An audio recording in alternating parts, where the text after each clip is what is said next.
तो ये बताइए कि आप जो है, आपका सूबा कमीशन में क्या अहदाफ लेके जा रहे हैं? देखिए आमिर साहब, मैं अभी आपकी बात सुन रहा था कि 42.5% वफाक के लिए नाकाफ़ी है और 57.5% सूबों के लिए इजाफी है। सबसे पहले इस बहस में पढ़ने से पहले जो एक बुनियादी सवाल है कि आया ये जो 42% वफाक को दे रहे हैं, कल को अगर ज़्यादा भी देते हैं तो वो भी काफ़ी होगा कि नहीं होगा?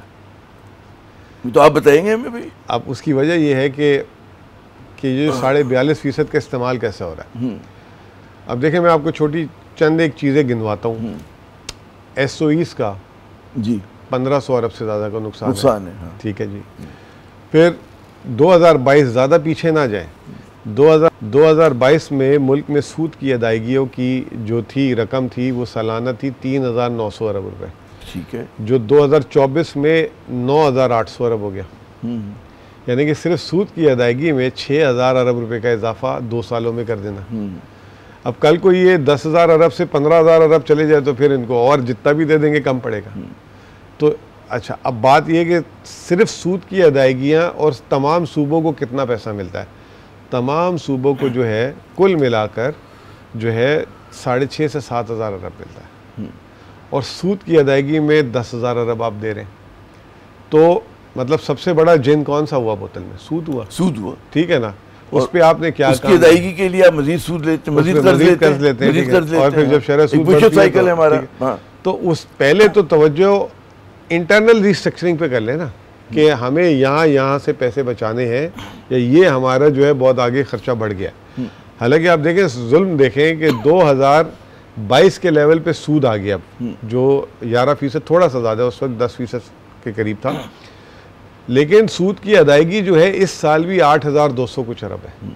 यानी शरह सूद नीचे आने के बावजूद भी आपके, इसका मतलब ये कि आपका कर्ज इतना बढ़ा लिया आपने। और इसमें वो नहीं है जो असल रकम होती है उसकी अदायगी। जी, सिर्फ सूद है। फिर उसके बाद तीसरी चीज़ आप ले लें, ये जो बिजली की मद में कैपेसिटी पेमेंट और ये जो सर्कुलर डेट है, ये जो है पावर का जो है सर्कुलर डेट 2,500 अरब है, कहते हैं गैस का 4,500-5,000 अरब है। ठीक है।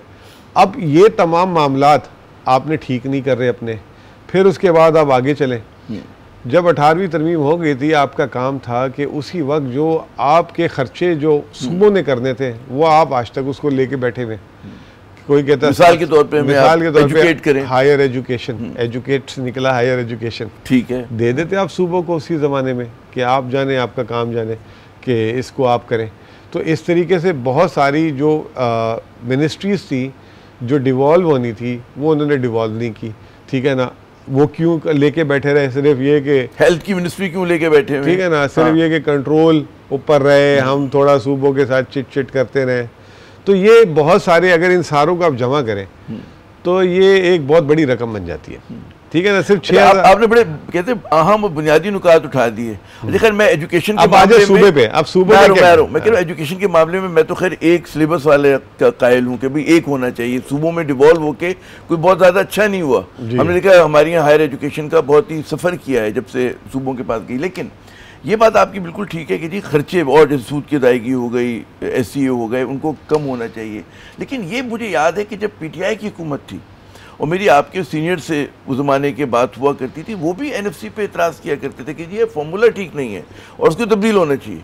देखें, आप जिस PTI की मैं बता रहा हूँ पोजीशन आपकी, देखें आपको बड़े पाकिस्तान में कम मिलेंगे लोग जो अपनी ओपिनियन को अपनी को चेंज नहीं करते। होता ही है कि मैं आपको बड़े मज़े की मिसाल बताता हूँ। जब हम PTI की हुकूमत में थे, एक सेक्रेटरी थे, वो पेट्रोलियम सेक्रेटरी थे और उनका पावर मिनिस्ट्री से कोई इशू था। तो एक मीटिंग हो रही थी, शायद ECC की थी या कौन सी थी, तो वो सेक्रेटरी जो है अपना case as a petroleum minister chargesheet कर रहे थे पावर मिनिस्ट्री को। महीने बाद उनका ट्रांसफ़र हो गया और वो पावर मिनिस्ट्री के सेक्रेटरी बन गए। तो एक महीने बाद जब वापस मीटिंग हुई तो वो एज अ पावर सेक्रेटरी जो है पेट्रोलियम मिनिस्ट्री से लड़ाई कर रहे थे कि नहीं आप गलत है। तो मैंने मीटिंग याद होने का, मैंने कहा सर बात ये, एक महीना पहले मैंने आपको इस पावर में बैठे हुए लड़ते हुए देखा था इधर, और आज इधर से कह रहे हैं जी आज मैं उसका नुमाइंदा हूँ। तो प्रॉब्लम ये है कि हमारे मुल्क में जब आप अपोजिशन में होते हैं तो आप हुकूमत पे तनकीद करते हैं, ये गलत वो गलत, और जब हुकूमत के दिनों की अच्छी दिनों की बात कर रहा हूँ आप। हाँ, तो मैं ये एक जनरल फिनोमेना बता रहा हूँ। तो कुछ चीज़ होती है कि आप जो है ना आप फेयर तरीके से बात करें, इंटेलेक्चुअली बात करें और ये करें। अब मैं सूबे की इसलिए बात कर रहा था, वो लोग कहते हैं कि इसने जो है ना वफाक की तो गलतियां गिनवा दी। अब सूबों का क्या, जब ये डिवॉल्व हुआ तो मकसद ये था कि आउट ऑफ स्कूल चिल्ड्रन कम हो, वो भी तक मतलब लिटरेसी रेट में इजाफा हो, लाइफ एक्सपेक्टेंसी में इजाफा हो, सर्विस डिलीवरी लेवल्स बेहतर हों, सड़कें बेहतर हों, ड्रेनेज बेहतर हो, एग्रीकल्चर पे इन्वेस्ट करें सूबे ताकि एग्रीकल्चर ग्रोथ हो।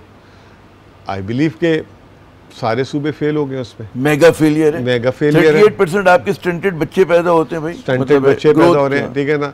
तो सूबों ने भी वो जो पैसे हैं डिवॉल्व हो गया, लेकिन उन्होंने आगे भी डिवॉल्व नहीं किया, उस पैसों का बेहतर इस्तेमाल नहीं किया। नौकरी देने की मशीनें बन गई, सियासी नौकरियां, सियासी जिसे कहते हैं वो हो गया। तो प्रॉब्लम ये है कि पहले दोनों को स्टॉक टेकिंग करनी होगी कि जो मेरे पास पैसे आ रहे हैं मैं उसका कैसे इस्तेमाल कर रहा हूँ, जो मेरे पास पैसे उसको मैं कैसे ज़ाया। तो आपने बड़ा अहम नुकता उठाया कि दोनों जगह पे वसाइल ज़ाया किए जा रहे हैं, ज़ाया हो रहे हैं, बुरी तरह ज़ाया हो रहे हैं। बाकी जो आपने फिगर्स बताए हैं जी, और तनकीद सूबों पे भी उतनी है और उतनी ही जो है। देखिए मैं आपको अपने सूबे की बात करता हूँ। खैबर पख्तूनख्वा का 36%, 22% बजट जो है एजुकेशन में इस्तेमाल होता है और तकरीबन 14-15% बजट जो है हेल्थ में इस्तेमाल होता है। 37% बजट आपका इन दो सेक्टर में इस्तेमाल होता है। खैबर पख्तूनख्वा में 7 लाख मुलाजमीन हैं, जिसमें से 50% से ज़्यादा जो है एजुकेशन सेक्टर में है, यानी कि 3-3.5 लाख, जिसमें क्लास 4 भी। तो लिटरेसी के फिगर्स आपके बेहतर है, बाकी हमारे सिंध से भी बेहतर है, आउट ऑफ स्कूल भी हमारा कम है। लेकिन बात यह है कि मैं तो नहीं मुतमईन, इतना बड़ा बजट देने के बावजूद भी रिजल्ट्स हम वो नहीं ले रहे, क्वालिटी आज। वजह क्या है आपने इस पे? सर वजह सारी की सारी एडमिनिस्ट्रेशन है ना। मैं ये देखे इसको सैंपल लिया है, यही चीज़ पंजाब में भी, यही चीज़ सिंध में भी है, यही चीज़ बलूचिस्तान में भी है। मतलब कहने का मतलब ये है कि जब हमें भी जो पैसे मिले उससे वो रिजल्ट्स नहीं आए ना। जो आपके 2010 में लिटरेसी रेट था उससे कितना इम्प्रूव किया हमने हेल्थ में कितना इम्प्रूव किया है, हमने जो है इंफ्रास्ट्रक्चर में कितना इम्प्रूव किया है, सोशल सेक्टर में कितना इम्प्रूव किया है। तो दोनों को सबसे पहले अपनी इस पोजीशन को वाजे करना पड़ेगा। अभी क्या हो रहा है, वफाक, आई एम सॉरी टू से कि जी सूबों को वो जो है, और हमारे कराची से ये मिफ्ता इस्माइल साहब, बल्कि मैं सुन रहा था कि असद उमर साहब भी यही कहते हैं कि जी वफाक 57.5% दे देता है तो उनके पास बचता कि यार बचने की बात नहीं है, जो आपके पास था उसको आप कैसे मिसयूज कर रहे हैं, आप उसको ठीक नहीं कर रहे हैं, आप अपने सर्कुलर। उनका भी बड़ा स्ट्रॉन्ग आर्ग्यूमेंट है और बहुत सारे लोगों का है ये। और मतलब हत्ता कि मुझे याद है कि आपको रियल टाइम पे वर्ल्ड बैंक तक की रिपोर्ट भी थी इस मामले में कि जी ये जो बड़ा लॉपसाइडेड किस्म का वो जो हुआ है, डिस्ट्रीब्यूशन ऑफ रिसोर्सेज हुआ है, क्योंकि जो भारी जिम्मेदारी दिफा हो गया, आपने खुद फरमाया कर्जा जात हो गए, वो तो इनके जिम्मे। वो कर्जा लेके बादों का आप ही पे खर्च कर रहे होते हैं सूबों पे। नहीं, तो या तो वहाँ पे शेयरिंग करें आप लोग। नहीं, ये गलत है ना, ये गलत है। देखिए मेरी बात सुने, हम पे कोई खर्च नहीं कर रहा। 42% में मैंने आपको कहा ये सारे खर्चे निकाल दें, इनके पास पैसे बचते हैं। जब आप 10,000, एक मेरी बात बताए, 10,000 अरब आप सूद में दे रहे हैं और आप दिफा में पिछले साल 1800 अरब दे रहे हैं। 6,000 अरब आपने 3 साल में जो है सूद की अदायगी में बढ़ा दिया और डिवैल्यू हुआ है तो दिफा का खर्चा कम भी हुआ है, ठीक है ना। तो एक बात बता रहे हैं कि दिफा फॉरेन क्या पॉलिसी में खर्चा होता है, वो तो सफारत खानों के खर्चे होते हैं ना, वो तो कुछ 100-50 अरब रुपये होता है, वो तो कोई खर्चा नहीं है इतना बड़ा जिसको, ये तो दिन का सूद इससे ज़्यादा होता है इनका। फिर एक और बात बताएं, मुझे एक बात बताएं, शादी से पहले आप जो है लाख रुपये कमाते थे, अब शादी के 10 साल बाद भी आप लाख रुपये कमाएं और 6 बच्चे पैदा कर दें तो आपने अगर आपने अपनी आमदनी नहीं बढ़ाएंगे तो कसूरवार किसका होगा? बच्चे पैदा करने वाले बच्चों पे होगा, आप डालेंगे कसूर या अपने पे कसूर डालेंगे? भाई आपने जब 18वीं तरमीम हुई, तो कहते हैं कि हमने वफाक को पैदा किया। भाई नहीं, आर्गुमेंट उल्टा है। मैं आपको सवाल, अब इसकी आर्गुमेंट की पूरी तशरीह दे देता हूँ। जब आपने 18वीं तरमीम की तो आपका टैक्स टू GDP था 10.5% या 10%, ठीक है। आज भी 15 साल बाद भी 10% पे टैक्स पूरे पाकिस्तान का कौन कलेक्ट करता है? वफाक करती है। तो आपका फेलियर है, आप आमदनी भी नहीं बढ़ा सके, अखराजात भी नहीं कम कर सके और आपने जो सारा कुछ कर दिया। इंतजामी खर्चों में कितनी गुंजाइश है कम होने की, सूबों की सतह पर और मरकज की सतह? मैंने तो आपको मोटे मोटे खर्चे गिना दिए ना कि जहाँ पे ये बहुत कुछ कर सकते हैं। फिर एक सबसे बड़ा इनका फॉल्ट, जब 25वीं तरमीम हो जाती है जब फाटा मर्ज हो जाता है, आप सालाना फाटा को तकरीबन दे रहे हैं, इस साल देंगे 145 अरब रुपये, अगर पूरे दे दिए तो। आप 25वीं तरमीम हो गई थी सुबह, उस वक्त तो हमारी हुकूमत थी, उसके बाद भी अब 4 साल हो गए। आप सुबह ही 25वीं तरमीम के हिसाब से फाटा का जो फंड था वो 57.5% में डाल देते, जम कर देते, और आपके 150 अरब रुपये वहाँ से बच जाते। आपने आज तक नहीं किया वो, क्योंकि सिंध का पोर्शन कर सकता था, बड़े सूबों का पोर्शन पंजाब का कर सकता था, वो आज तक उस पर आपने चहल पहल ही नहीं की। जब सारा कुछ जाके आप डेडलॉक में फंस गए, आपके पास ना डैम बनाने के पैसे, ना दिफा के लिए पैसे, आपकी पूरी PSDP जब बैठ गई, सूद आपका कहाँ से कहाँ निकल गया, अब आप जो है निकल आए मैदान में। अच्छा, फिर ये 18वीं तरमीम की किसने दी? इन्होंने की थी, ठीक है ना। अब 18वीं तरमीम में अब आप आ जाए हॉरिजॉन्टल डिस्ट्रीब्यूशन में। हॉरिजॉन्टल डिस्ट्रीब्यूशन ये होती है कि सूबों को जो पैसे आ गए, अब आपस में सूबों में किस किस को कितने पैसे मिलेंगे, अब उसको ऐसे बनाया। उस पे आने से पहले मुझे एक चीज़ समझाइए।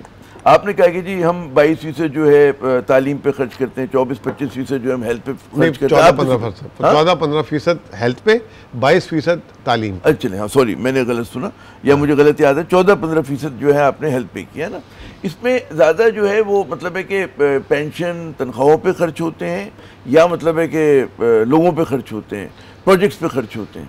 देखें, तालीम में क्या रेशो है ये? तालीम में जो है ना, अगर टीचर होगा तो तनख्वाह जाएगी ना। तालीम में कोई फैक्ट्री तो है नहीं कि हमने ये राशन तो बांटना नहीं है, फूड तो बांटना नहीं है ना। तो वो टीचरों पे जाती है तनख्वाह मेन, फिर उसके बाद उनकी यूटिलिटीज़, अगर स्कूल हैं तो उसके लिए बिजली शिजली ये वो इसमें जाती है। एक्सपेंशन के लिए कुछ बचता है इसमें? होती है कि जी वो ADP में होता है ना, हर साल स्कूल बढ़ रहे होते हैं, स्कूल भी बढ़ रहे होते हैं, कॉलेजेस भी बढ़ रहे होते हैं। लेकिन अब इसमें एक बात की जाती है कि खैबर पख्तूनख्वा में 33 यूनिवर्सिटीज़ हैं, पूरे पंजाब में भी 33। आया हमें 33 यूनिवर्सिटीज़ चाहिए कि नहीं चाहिए? ठीक है ना। इसी तरीके से जो कॉलेजेस जो FA तक, इंटरमीडिएट तक पढ़ाते थे, अब वो बैचलर्स भी पढ़ाना शुरू हो गए। तो यूनिवर्सिटीज़ जो पढ़ाती थी बैचलर्स, वो अब कॉलेजेस में भी शुरू हो गया करिकुलम। तो आया कहते हैं कि ये कॉलेजेस में फ्री एजुकेशन, यूनिवर्सिटी में सेमेस्टर वाइज एजुकेशन फ़ी होती है। तो एक जिसे कहते हैं ना कि मलगूबा है, एक अनप्लान्ड एक्सपेंशन पूरे मुल्क में हुआ है। ठीक है ना। अब जो इसमें प्रॉब्लम है ना, जो सबसे बड़ा, मैं आपको एग्जांपल देता हूँ कि KP में हमारा जो हेल्थ का बजट है वो ऑलमोस्ट 275 अरब रुपए का है। ठीक है, 275 या 280, आगे पीछे कमी बेशी हो सकती है, जिसमें से सेहत कार्ड का 40 अरब रुपए। आवाम जो से अगर आप मिलें तो आवाम सेहत कार्ड को बहुत, वो 40 अरब पूरे खैबर पख्तून को जो है ना, उसमें 10 लाख की लिमिट दी हुई है कि किसी भी ख़ानदान की कोई बीमारी हो जाए, वो अस्पताल जाके अपनी मर्ज़ी के अस्पताल में, प्राइवेट सरकारी में जाके इलाज करा ले। उसका सेटिस्फेक्शन लेवल जो है वो ज़्यादा है। उसमें फ़र्क क्या हुआ, सिर्फ कि हमने आवाम को डिसाइड करने दिया कि वो अपनी मर्ज़ी से अपने मर्ज़ी के अस्पताल में चले जाए। ठीक है, और उनकी जेब में हमने 10 लाख रुपए फ़ी फैमिली डाल दी है। ठीक है ना। अब वो अपनी मर्ज़ी से अपने अस्पताल में जाते हैं, उनका इलाज कराते हैं। उसके मुकाबले में जो 240 अरब रुपये जो हमने अस्पतालों का पूरा इंफ्रा बनाया हुआ है, जो डॉक्टर्स रखे हुए हैं, जो है टर्शरी हॉस्पिटल्स हैं, मेडिकल टीचिंग हॉस्पिटल्स हैं, फिर हमारे DHQs हैं, फिर BHUs हैं, ठीक है ना, RHCs हैं, वो उसमें जो है हमेशा से कहते हैं कहीं कि यहाँ डॉक्टर नहीं है, कहीं पे दवा नहीं है, कहीं पे ये नहीं है। तो जो आयतें होती हैं ज़्यादा रकम खर्च करने के बावजूद, जो एक लब्बे लबाब ये है कि आप जो है बेहतर ये है कि जेब में आवाम की पैसे डालें और आवाम को लेट दी आवाम डिसाइड कि वो किधर जाना चाहते हैं। अब आप एग्जांपल में आपको देता हूँ, अभी सैलाब आया, सैलाब में एक अप्रोच ये है कि जी लोगों तक राशन पहुँचाएँ, और एक अप्रोच ये है कि जिस के घर जो है वो उसमें सब सैलाब में मुतासिर हुए हैं, उनकी आप जेब में कैश डाल दें, वो अपनी मर्ज़ी से राशन ले लें। अब उसमें क्या होगा कि हर जब बंदे को आप इजी पैसा या बैंक अकाउंट से पैसे देंगे तो एक ट्रांसपेरेंसी आ गई सबसे पहले। फिर उसको अगर चाय चाहिए तो चाय खरीद लेगा, उसको अगर चीनी खरीदनी है तो चीनी खरीद लेगा। तो अभी हमारा जो सैलाब था, इसमें हमने कैश ट्रांसफर्स किए फूड स्टैम्प्स की शक्ल में, जो शुरू के 3-4 दिन 6 दिन तो आपने प्रोग्राम में आके बताया भी था, इसी प्रोग्राम में, ठीक है ना। तो उसकी सेटिस्फेक्शन जो है 2 साल पहले, आज से 2 साल पहले KP ने शुरू किया था, रमज़ानों में बजाय राशन के बैग देने के 10-10 हज़ार रुपये फी फैमिली दी हमने। उस वक्त पंजाब हुकूमत ने 5 हज़ार रुपये का थैला बनवाया था, और इस तरीके से इस साल तमाम सूबाई हुकूमतें और वफाक कन्वर्ज हुई और सब ने कैश ट्रांसफ़र किया। और वो डायरेक्ट गया, एक तो आईडी कार्ड नंबर, इजी पैसा पता लग गया किसी हाँ, को, उसमें कोई आगे पीछे नहीं हो सकता। तो